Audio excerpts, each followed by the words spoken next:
I want to start with what took 30 years. Because 30 years is a long time to be right about something you cannot prove, and the weight of that time is part of the account. The back 40 is a section of mixed hardwood and second-growth pine on the east side of my property in the Ozark Plateau of Arkansas, running from the old fence line down to the creek at the property edge. 42 acres technically, though I have always called it the back 40 the way people around here call any back parcel the back 40 regardless of its actual acreage. I have farmed the front 160 for 31 years. Row crops along the bottom ground, cattle on the hillside pastures. And the back 40 has never been farmed or grazed and has not been logged since my grandfather took some white oaks out of it in the 1960s. It is second-growth timber mostly, with some big remnant hardwoods along the creek drainage where the old growth was left. And it has been doing what unharvested timber does for 30 years, which is becoming more itself. I noticed the first sign in the third year of owning the property. That was 1996, and I was running fence along the east boundary which runs along the ridge above the creek. And I found a section of fence that had been pressed down in the same way that a fence gets pressed when something heavy leans on it going over. Not broken, pressed. The posts were still set, the wire still strung, but the top strand was down to the level of the second strand over a span of about 4 feet, and on the barb at the press point there was hair. Dark, coarse, long. Longer than deer hair. A different texture than deer hair. And nothing like the texture of the cattle we were running at the time. I pulled the hair and I looked at it, and I could not tell you what animal it came from. I noted it and moved on. I was 31 years old and I was trying to learn 200 acres of new ground, and I had a lot of ground to learn. My name is Emmett Yarrow. I am 62 years old and I have farmed this property in Carroll County, Arkansas since I was 31. Which means I have been on this specific piece of land for 3 decades, and I know it the way you know ground. You have worked every day for 30 years. Not as a naturalist or a researcher, but as a farmer, which means I know every drainage and every soil type and every place the deer concentrate in the rut and every place the timber does things it should not do. I know this ground. In those 30 years I have found, in the back 40 and along its edges, the following things that I could not account for. The fence hair in 1996, which I described above. I kept it in a small envelope in my desk for 12 years before I sent it to Weston Price, who had it tested at a laboratory in Portland. The result came back. Primate-consistent mitochondrial DNA, unknown individual, no match in any reference database. I will come back to that result and what it does and does not prove. 2 track impressions in the creek mud in 2001 after a stretch of wet weather that left the East Creek bank in good condition for track preservation. Too large for deer. Too large for black bear. A large Arkansas black bear leaves a rear track of 7 to 8 inches in length. And what I was photographing measured 14 inches by the width of my hand, which I know runs about 9 inches, and the track was longer than my hand and a half. I photographed them with a disposable camera that had been in my truck for half a season, and the photographs are blurry, but the shape is present and the size is readable. I have them. A tree structure in the northeast corner in 2004. 3 young saplings pushed through the fork of the standing white oak at approximately 9 feet from the ground, bent and woven in a way that did not match wind damage or ice load or any natural process I recognized from 30 years of working timber. Still standing, that structure. The saplings have grown into the oak's fork over the intervening 20 years, and they are permanent now. Part of the tree. I walk that corner every few weeks and I look at that structure and I think about whether I put those saplings there in 1994 or whether something else did, and I have been thinking about it for 20 years without arriving at certainty.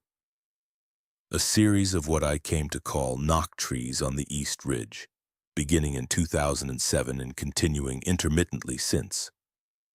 Specific hardwood trunks. A large post oak, a hickory, 2 white oaks, showing the compressed impact marks of something being struck against them, not rub marks, not claw marks. Deliberate impacts with a specific resonance quality that I noted by running my hand across the compressed bark and comparing it to the bark on adjacent trees. The marks are at heights between 8 and 10 feet, which I cannot reach standing flat-footed. I have photographs of 4 separate trees with documented impact marks. A set of 5 clear prints in 2011 after 3 days of rain followed by a dry morning that left the East Creek bank in the best track-holding condition I had seen in my years on the property. I had plaster in the shop. I had been keeping it there since 2001 when I photographed the tracks without having the equipment to cast them and regretted it. I cast the clearest print and carried it out carefully. And it is on a shelf in my shop, and it is the best single piece of physical evidence from the first 25 years of accumulation. The cast is the best physical evidence I have from the first 25 years. It shows a right foot print, 17.5 inches in length, 5 toes, no claw marks, the heel deep and the pressure distribution of an animal walking upright as its primary mode. I have shown it to 3 people in the years since. My wife Margaret, who received it without much surprise, which I will come back to. My neighbor Roy, who looked at it for a long time and handed it back without saying anything, which tells you something about Roy. And a researcher named Weston Price, who works the Ozark documented record and who said the morphology was consistent with the documented record from this region, and that the heel depth was among the most significant he had measured from an Arkansas cast. That was 25 years of accumulation. Individually, every piece of that evidence could be argued around with sufficient determination. The fence hair, unidentified, possibly an unusual deer or a domestic animal that had passed through. The 2001 photographs, blurry, the track dimensions unverifiable from the image alone. The tree structure, wind damage is not impossible in the right framing. The knock trees, ice load, falling branches, various natural processes. The cast, more difficult to argue around, but a single cast from a single season is still a single data point. I want to note something about the fence hair DNA result, because it is the piece of evidence I have thought about most carefully in terms of what it proves and what it does not. The result came back as primate-consistent mitochondrial DNA, unknown individual, no match in any reference database. That result has a specific meaning and a specific limitation. The meaning. Whatever left that hair on my fence barb in 1996 was a primate. Hair cannot be left by a deer or a bear or any non-primate mammal and test as primate-consistent. The limitation. Unknown individual, no match, means the result cannot be confirmed as Sasquatch DNA, because there is no reference sample for Sasquatch DNA in any database. What the result proves is that something with primate-consistent DNA crossed my east fence line in 1996. What it does not prove is what species that primate belonged to. Weston said, "In the absence of a reference database for the subject species, a primate-consistent result is the strongest DNA evidence available from field samples." He said, "The consistent pattern of primate-consistent results from hair samples in the Northern Rockies and Pacific Northwest documented record, all returning as unknown individual with no database match, suggests a species that is not in the database because it has not been formally cataloged." He said, "The absence from the database is not evidence against the hypothesis. It is consistent with it." I have thought about that framing for 8 years since he said it. The absence from the database is consistent with the hypothesis.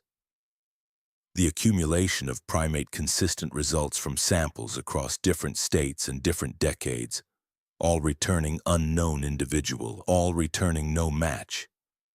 That pattern is itself evidence of a species that science has not yet formally described.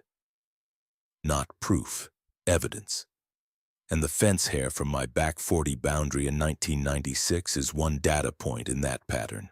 That was 25 years of accumulation. Then two things happened in the same month, 13 months ago, that changed the nature of everything that had preceded them. The first was the camera footage. I had been running trail cameras on the back 40 for 8 years by that point, upgraded twice. The current unit's high resolution with good low-light performance. I run 4 cameras, one on the creek crossing, one at the northeast corner near the tree structure, one on the east ridge above the knock trees, and one at the gap in the fence line where I have found pressed wire 3 times in 30 years. I had 8 years of footage from those cameras, most of it deer and coyote and the occasional bobcat, a few raccoons at the creek crossing, once a bear sow with cubs that I was glad to see pass through without incident. On a Tuesday in October 13 months ago, I pulled the camera cards at the end of my 3-week rotation. I do this every 3 weeks, the same evening I pull the cards before I do anything else. I go through the footage in chronological order by camera, deer first to get the count, then everything else. The northeast corner camera had triggered 41 times in the 3-week period.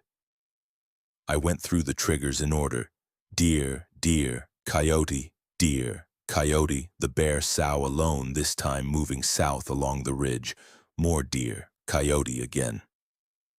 23 deer triggers, 12 coyote, 1 bear.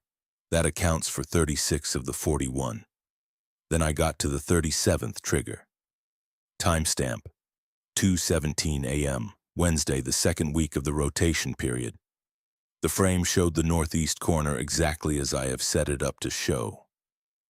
The white oak centered, the bent sapling fork visible as a distinctive silhouette in the upper portion of the tree, the east ridge rising into the frame behind it. At the base of the white oak facing it was a figure. I am going to describe it as precisely as I have been able to describe it across 13 months of reviewing the footage, because the description is what I have, and the description is what matters. Upright on 2 legs, standing at rest. The upper body wide across the shoulders in a way I can quantify by comparison to the oak. At full upright height, the figure's shoulder span was approximately the same as the trunk diameter of the white oak at chest height, which I have measured at 22 inches. The arms hung at a slight forward angle from the shoulders, the hands at roughly mid-thigh in the resting position.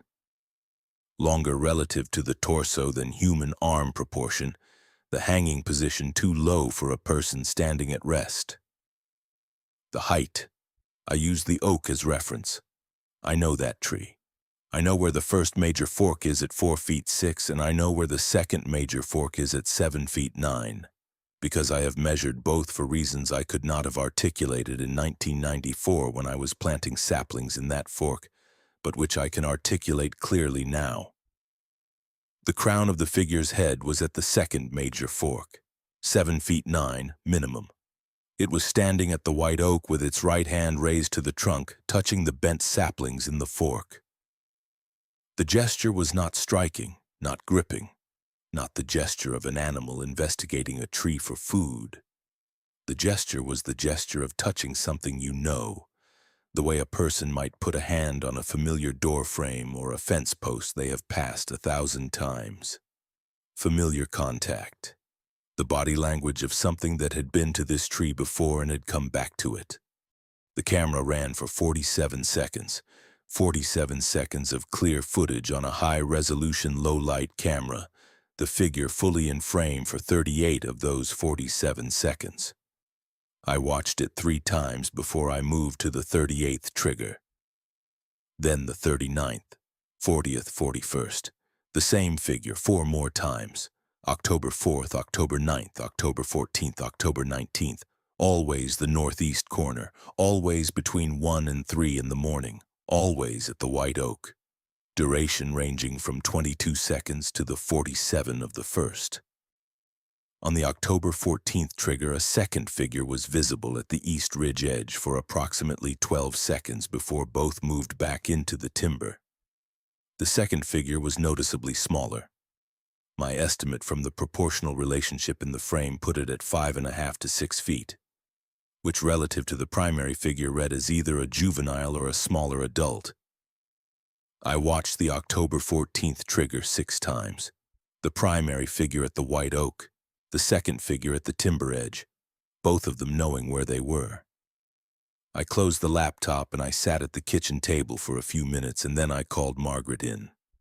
I sat at my kitchen table with my laptop and I went through all 5 triggers 4 times before I called Margaret in from the other room. I want to tell you about Margaret before I describe what happened when she came in, because Margaret is the other half of the 30-year record and she deserves to be described accurately. We have been married for 34 years. She grew up in Carroll County the same as I did, and she knows this land as well as I know it, which is to say very well, and she has managed the farm alongside me for 30 years in the way that farm marriages work when they work. Division of labor that is not always equal but is always complementary. The books and the cattle health records and the crop planning on her side, the machinery and the field work and the back 40 on mine. She is a practical woman with a good eye for evidence and a low tolerance for wishful thinking, which is why I have been telling her everything I found in the back 40 from the beginning, because her assessment of each piece of evidence was the check I was running against my own. When I told her about the fence hair in 1996, she said, "Write it down." When I described the 2001 track photographs, she said, "Write it down." When I showed her the 2011 cast, she said, "Write it down and put it with the others." I had been writing things down and giving her the notes. What I did not know until 13 months ago was what she had been doing with those notes. I called her in from the other room and she sat beside me at the table, and I played the 5 triggers through twice without saying anything. She watched both plays through without saying anything. Then she said, "So there it is." I said, "There it is." She said, 30 years. I said, 30 years. She was quiet for a moment. She said, "I'm going to get the file." She got the file from the filing cabinet in the office. A manila folder thicker than I expected. Inside it, every note I had given her across 30 years transcribed in her handwriting. Not the original notes, her transcription, which is neater than mine and which she had evidently decided was the appropriate format for a long-term record. And mixed in with the transcriptions, in a different pen, her own observations. 3 entries from years I had not noted anything. A vocalization she had heard from the house on a June night in 2014. Longer than a coyote call, lower than an owl, nothing she had heard before or since, and she had not told me because she had not wanted to affect the objectivity of my own accumulation with her account. 2 incidents of the cattle behaving strangely in the east pasture.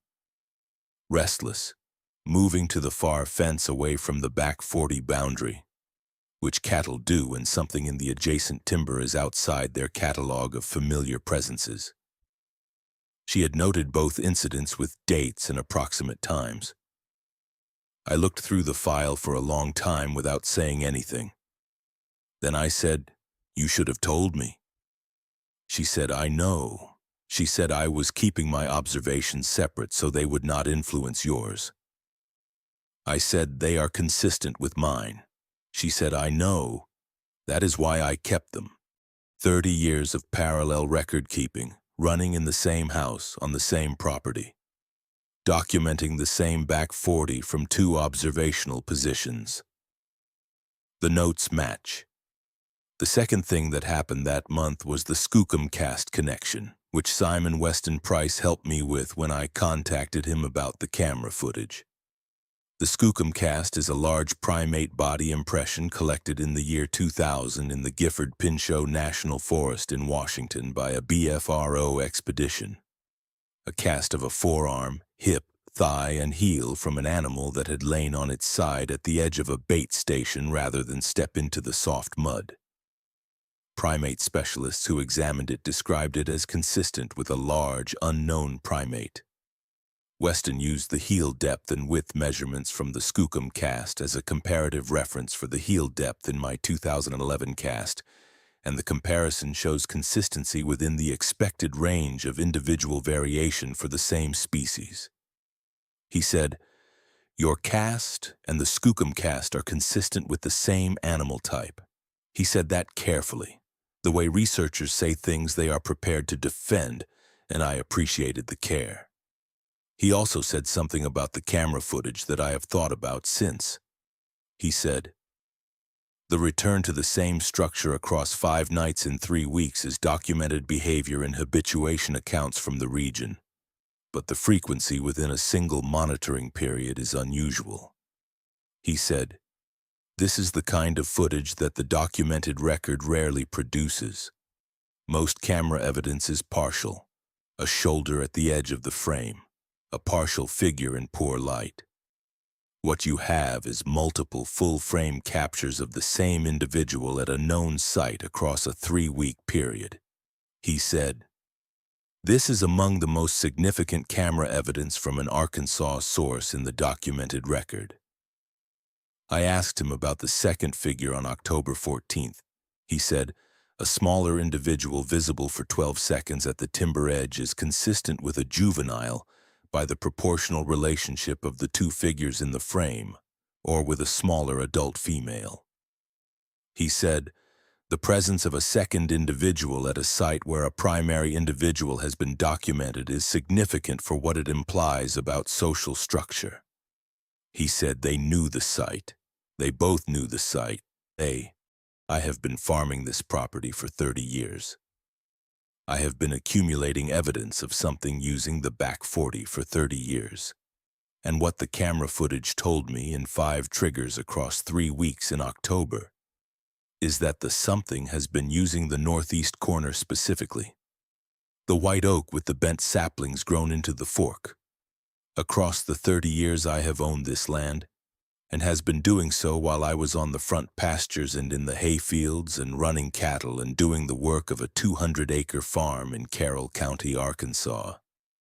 While I was living my life on the land I bought back from a stranger in 1993. They knew the site. They both knew the site.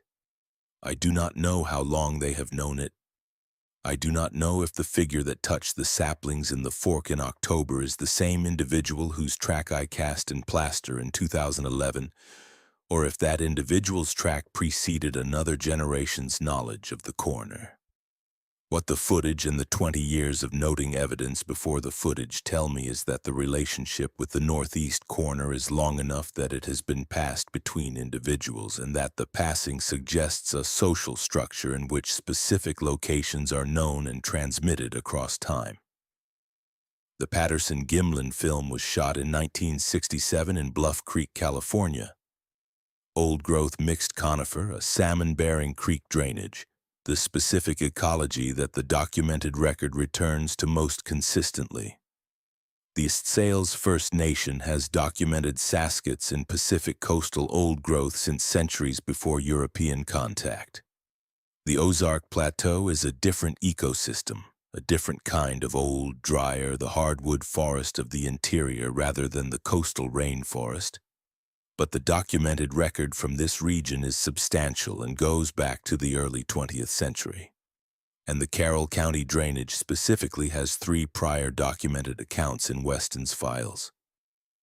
Whatever has been using my back 40 is using an Ozark hardwood drainage the way that the documented record shows. This animal uses the land it knows, consistently over long periods, returning to specific sites with a specificity that implies memory and transmission. The white oak in the northeast corner is a site.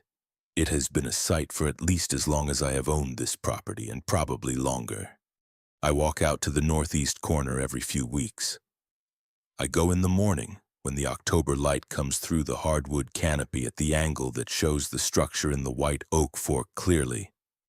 And I stand at the base of the tree and I look at the saplings grown into the fork, and I think about whether I put them there or whether something else did, the same question I have been thinking about for 20 years, and I still do not have a clean answer. What I have is the footage, 47 seconds of a figure with its hand on that fork in the dark of an October morning. That is the answer to 20 years of the question, as much of an answer as the question will produce. Whatever origin those saplings have in that fork, the figure in the footage came back to them, knew them, touched them. That is the 30 years of proof. It is in the filing cabinet with Margaret's notes and on the camera unit at the northeast corner and in the plaster cast on the shelf in my shop. And it has been accumulating since 1996, and it is real and it is complete. And the back 40 is not only mine. It never was. I have walked the northeast corner of the back 40 in every season of 30 years. I planted those saplings in the fork of the white oak in my second year on the property, 1994 or early 1995. I no longer remember exactly which season, but they were small enough to push through the fork, and I thought they would grow interesting, and they did. I did not know, when I pushed them through the fork of the white oak in 1994, that something else had an interest in that corner of the property. I did not know it in 1996 when I found the fence hair, or in 2001 when I photographed the prints, or in 2004 when I found the saplings grown into the structure, and it occurred to me for the first time that they might have been pushed through the fork by something other than myself. I did not know it fully until I sat at my kitchen table 13 months ago and watched a figure stand at that tree for 47 seconds. The Ozark Plateau has a documented record going back to the early 20th century, which Weston has been building and expanding for 12 years. The specific Carroll County drainage that includes my property has 3 prior accounts in his files. 2 from hunting season sightings and 1 from a property owner on the ridge above mine who reported sounds in the night in the late 1990s and did not investigate further. The accounts cluster in the creek drainage and the ridge timber, which is where my back 40 sits. My grandfather farmed this property before me. He logged the big white oaks out of the creek bottom in the 1960s. Carroll County was still a logging economy in those decades, and the timber contracts were part of how you kept a farm viable. And then sold the property in the early 1970s when the farm labor got too much for him alone. It passed through one other owner before I bought it back in 1993, the year I was 31, which is how I came to be the 3rd generation of my family on this ground. I do not know if my grandfather found anything in the back 40 in his years on it. I have thought about asking back when he was alive to be asked, and I did not ask because at the time I asked myself the question. I did not yet have the accumulation behind me that would have made the question feel appropriate. By the time I had the accumulation, he was gone, and the question with him. What I do know is that the white oak in the northeast corner was old when my grandfather was farming the property. It was old when the previous owner had it. It has been standing in that northeast corner for longer than any of us. And whatever relationship the thing I have been documenting has with that tree, the relationship predates me and may predate the fence line itself. The sapling question is the one I have never been able to answer cleanly, and I want to stay with it for a moment because it matters. In the 2nd or 3rd year of my ownership, I pushed 3 small saplings through the fork of the white oak at 9 feet because I thought they would grow interesting and the tree had space for them. That is a thing a person does in the first years on new land. You make small interventions and you wait to see what they produce. I remember doing it. I remember the saplings being flexible enough to bend into the fork, and I remember thinking they would either grow through or fail. They grew through. They are substantial branches now, 20 years later, woven into the oak structure permanently. In 2004, I walked the northeast corner and I looked at those saplings in the fork and I thought, did I do that? I thought I had. I was fairly sure I had. But the arrangement of them, 3 saplings, specifically 3 pushed through the fork in a specific pattern that I could see but could not fully reconstruct from the memory of doing it, was not quite the arrangement I remembered making. Or the arrangement I remembered making was not quite this one.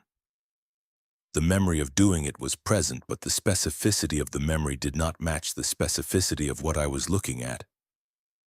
And that gap between the memory and the reality was small enough that I could attribute it to the 20-year interval between the doing and the looking. I have been attributing it to the 20-year interval for 20 years, and I have been not quite satisfied with that attribution for 20 years.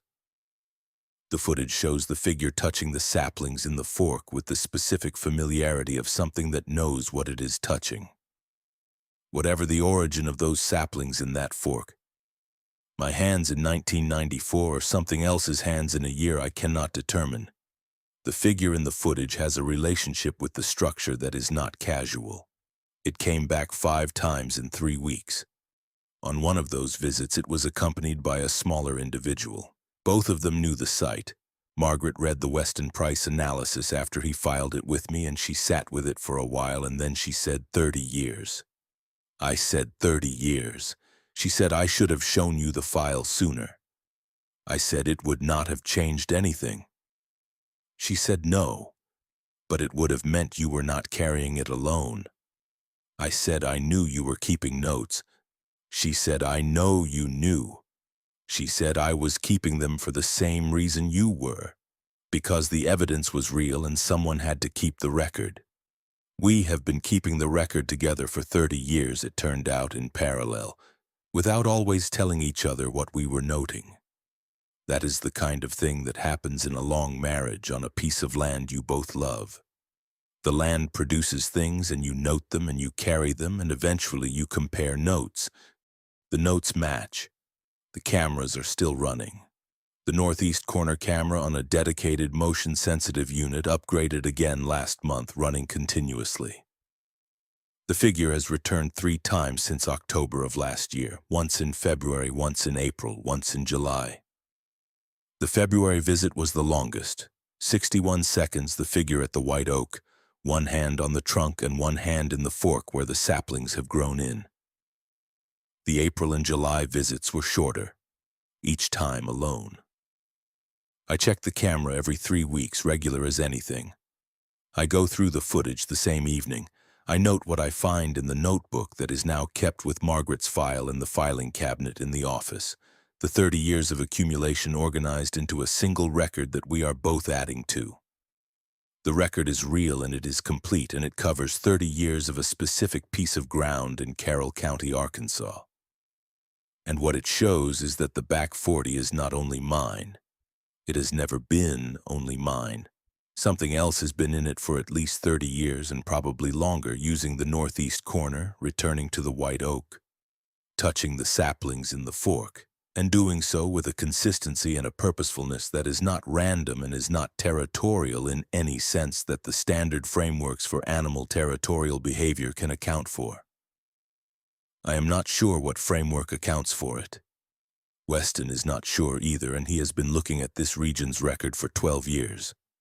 What he said when I asked him directly was, whatever relationship this animal has with that site, it is long-term and it is not casual.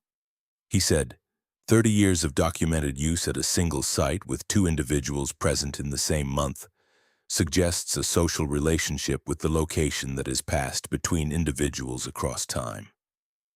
He said that is not territorial behavior. He said I do not have a clean name for what it is. I said I have been farming alongside it for 30 years. He said yes. He said that is what the record shows. The record shows it. 30 years of evidence in a filing cabinet in a farmhouse in Carroll County, Arkansas, and 61 seconds of February footage of a figure with 1 hand on a white oak trunk and 1 hand in the fork where the saplings have been growing since 1994 or 1995, since whenever it was that they were pushed through the fork and left to grow. I go out to the northeast corner every few weeks. Not to see anything. I have learned across 30 years that what uses the back 40 does not show itself to me directly, and I have stopped expecting it to. I go because it is my land and I walk my land, and the northeast corner is part of my land, and I have been walking it for 30 years, and I will walk it for whatever time I have left on this property. The white oak is a good tree. It has been there since before my grandfather's time, before the 1960s logging, before any of us.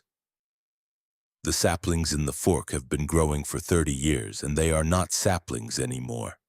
They are substantial branches woven into the oak structure, permanent now. They were pushed through the fork in 1994 or 1995, and whoever pushed them, they have been growing there ever since, and they will be there after I am gone.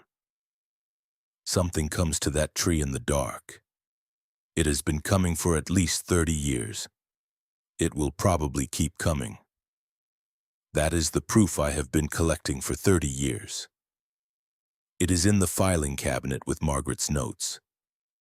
It is on the camera unit at the northeast corner. It is in the cast on the shelf in my shop and in the tree structure in the back 40. And in the 31 years of farming this ground and knowing it and noting what it holds, the back 40 is not only mine, it never was.